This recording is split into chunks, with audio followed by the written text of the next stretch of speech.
Shanti. How are you all? So we have been hearing for a very long time that Jesus Christ died on the cross to wash away our sins 2000 years back. So if our sins get washed off, it obviously means we shouldn't be punished for our sins. Are we not being punished for our sins? Are we not getting any disease? Are we not suffering from poverty and so on? So it obviously means we are still being punished for our sins. So does it mean Bible is wrong in saying that Jesus Christ died in the cross to wash our sins, or God sent His only Son, only beloved Son, Jesus Christ, to wash away the sins of the people? Is that completely false? Nope. It is true, partly. Because the number one thing is we are all children of God. Not only Jesus Christ is the child of God. But the reason it is said that He is the only Son of God is He is the one who fulfills all the desires of God among Christian community. So,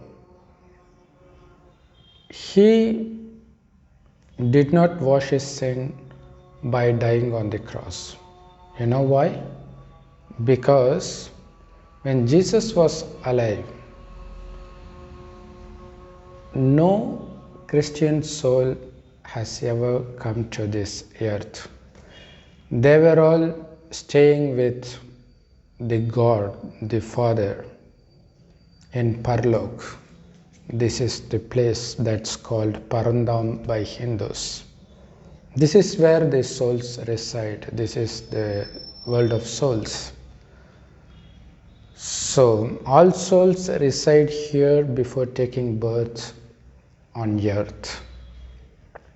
This earth was heaven for the first 2500 years.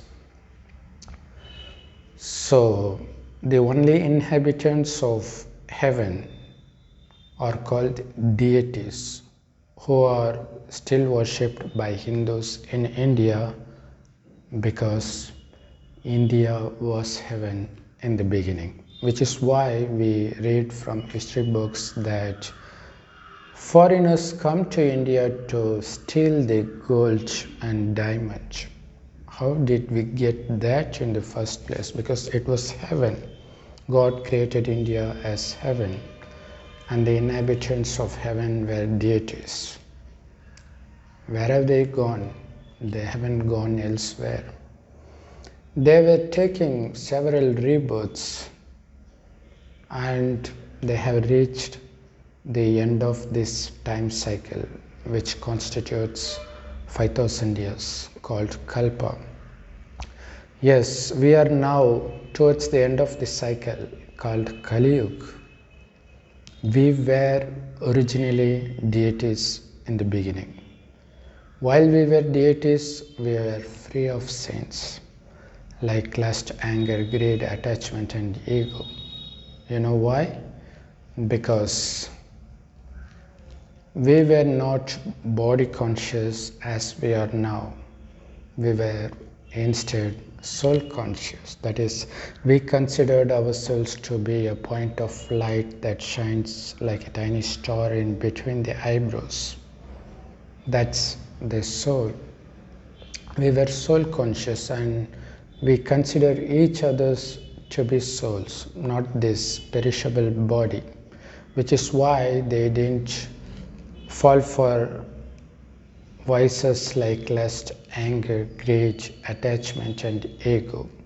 They were totally free even from this body, intellectually, which is why they experienced immense blissfulness, because The very nature, the true nature of soul itself is blissfulness. So we enjoyed it for the first 2500 years when this earth was heaven. Not only that, we were surrounded by beauty.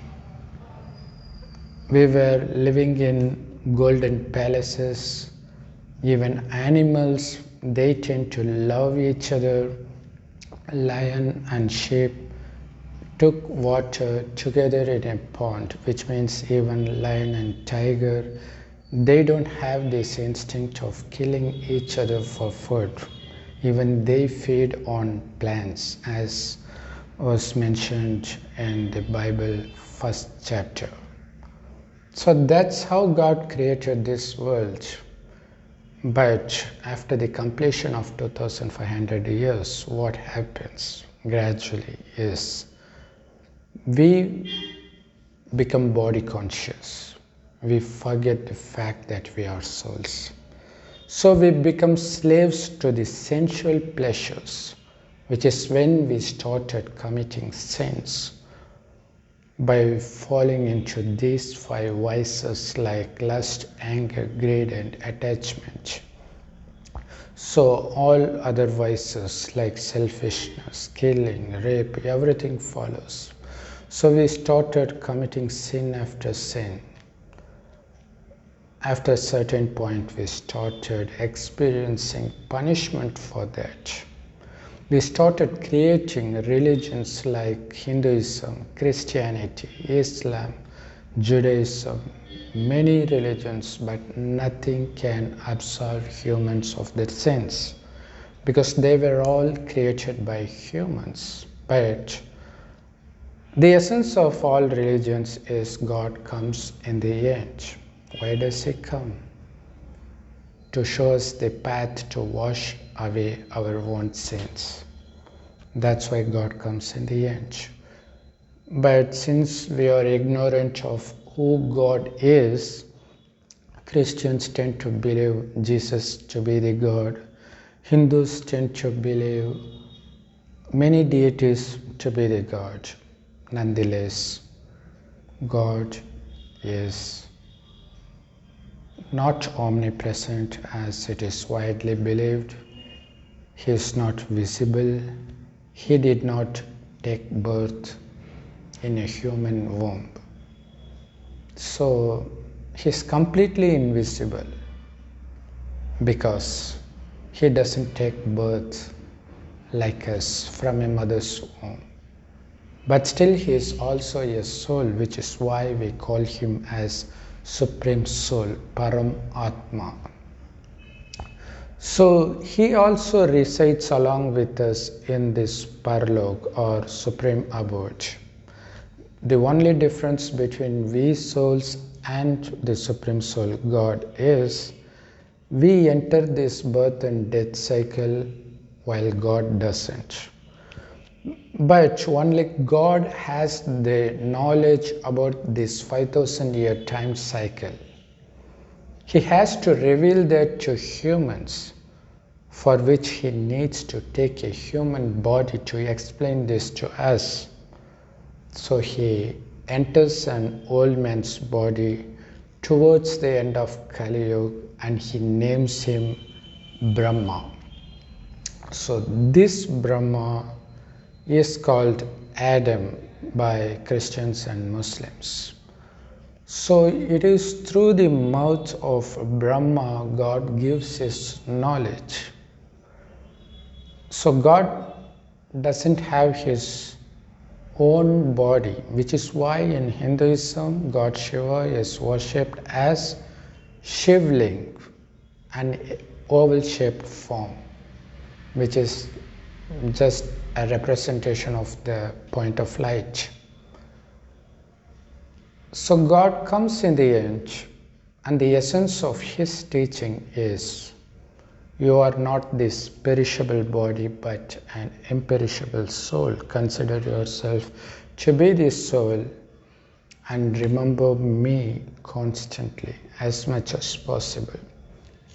Don't remember anything else because Everything you see in Kali Yuga or the present world, they will stimulate you to fall for vices over and over again, which is why God forbids you from watching the surroundings. Instead, you focus within yourself as a point of light. Then connect your mind to the God who is also a point of light, who resides in a golden red colored world. So we need to visualize God as a point of light in the golden red colored sky as much as possible. The more you remember God, the more you are going to experience the trembling sensation between the eyebrows, which means we are receiving power from God. Thereby our sins are gradually getting burnt. So this is the way to burn our sins. So then why did Bible say that Jesus Christ washed our sins by his death? What does it actually mean? As I mentioned earlier, when Jesus came or when he died, no Christian soul is here. They were with God and they were very pure. Even when they take birth for the first time, they were very pure. They were sinless. So, what we read in Ramayana is not the actual life story of Sri Ram. What we read in Mahabharata is not the actual life story of Sri Krishna or Yudhishthira.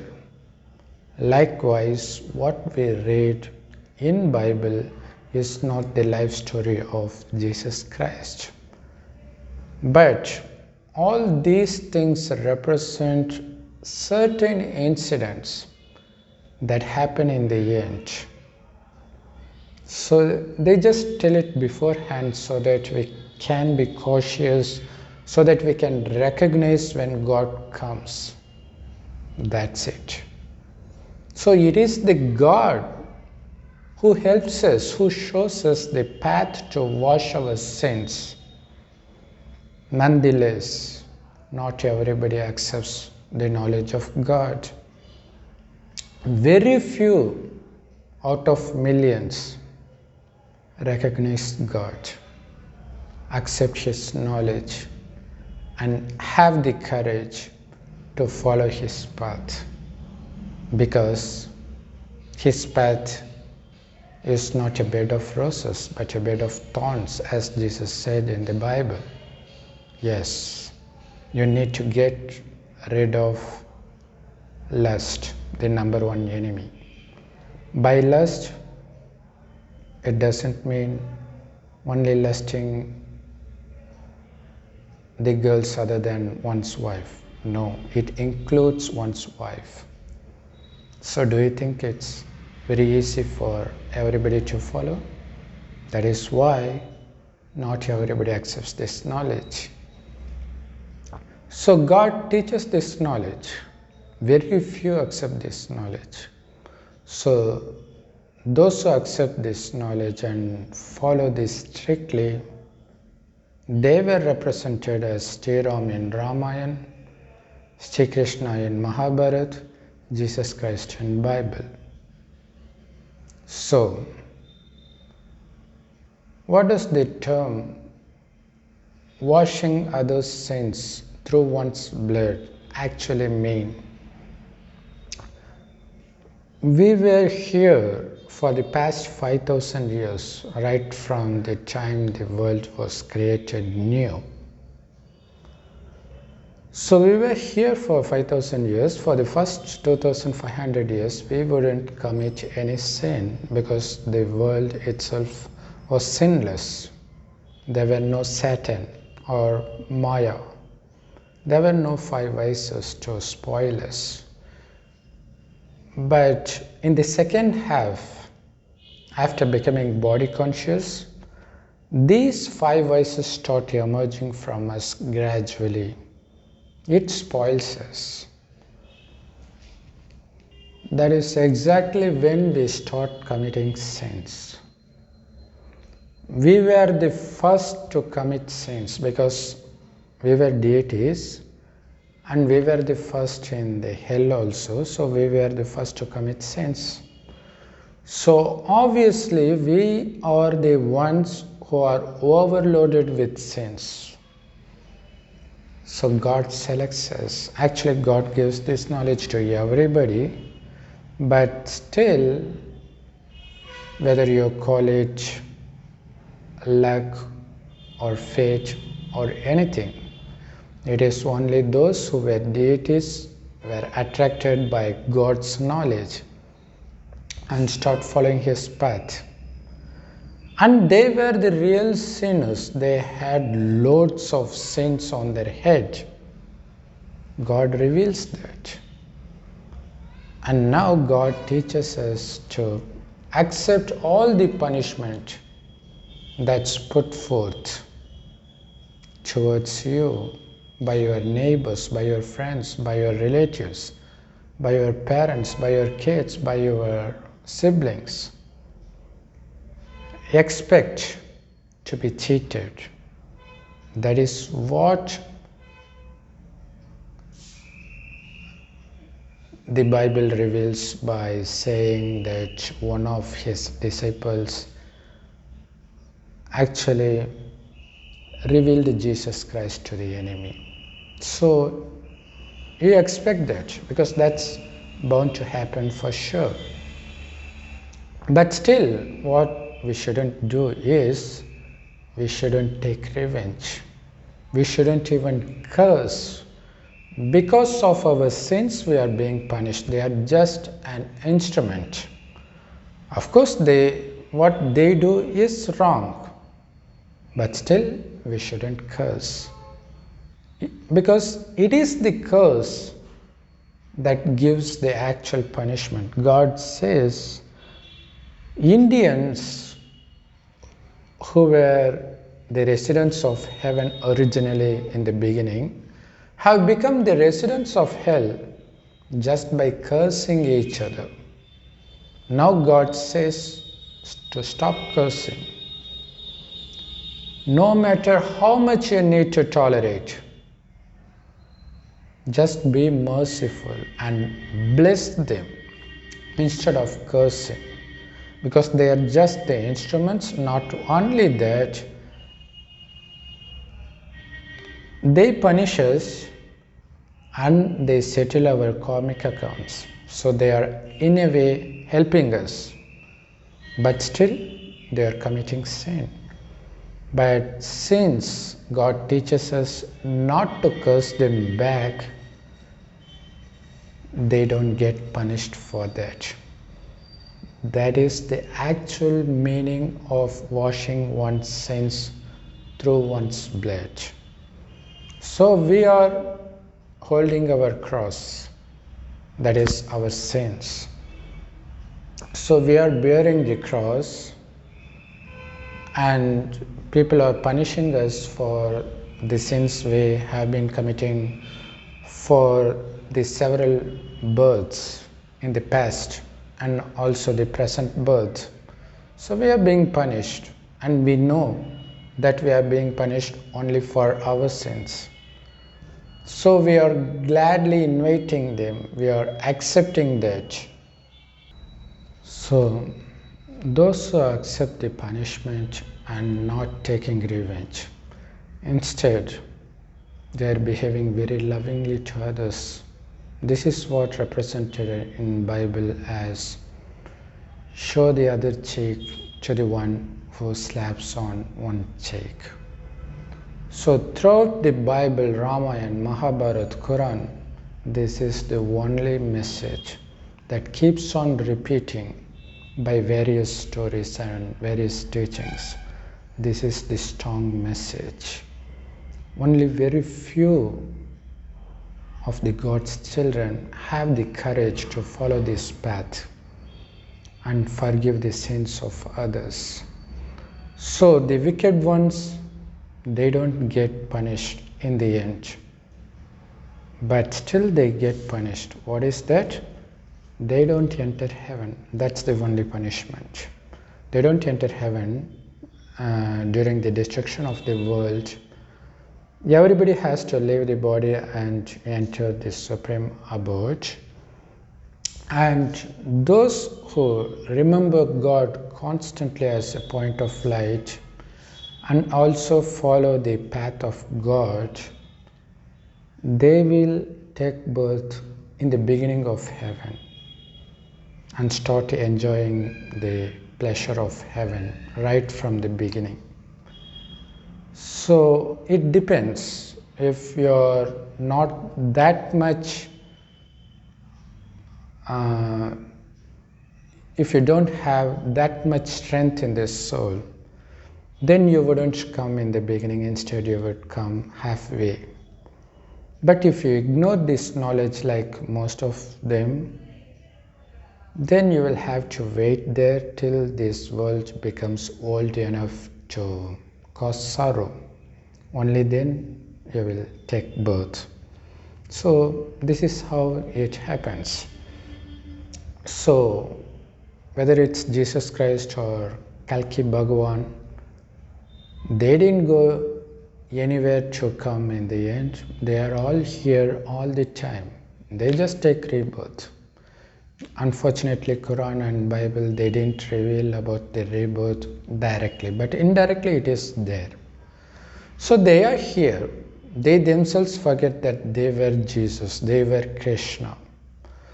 So now they will take this knowledge and forgive others and bless others, thereby wash the sins of others, which is why they are worshipped by Christians. Christ is being worshipped by Christians, and those deities are being worshipped by Hindus for the same reason that they have absolved those people of their sins.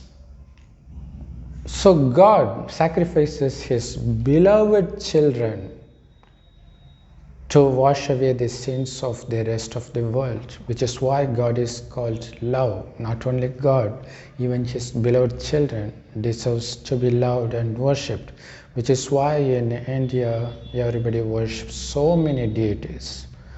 In Christianity there is only one Christ, but in Hinduism there are many Christ who are being worshipped.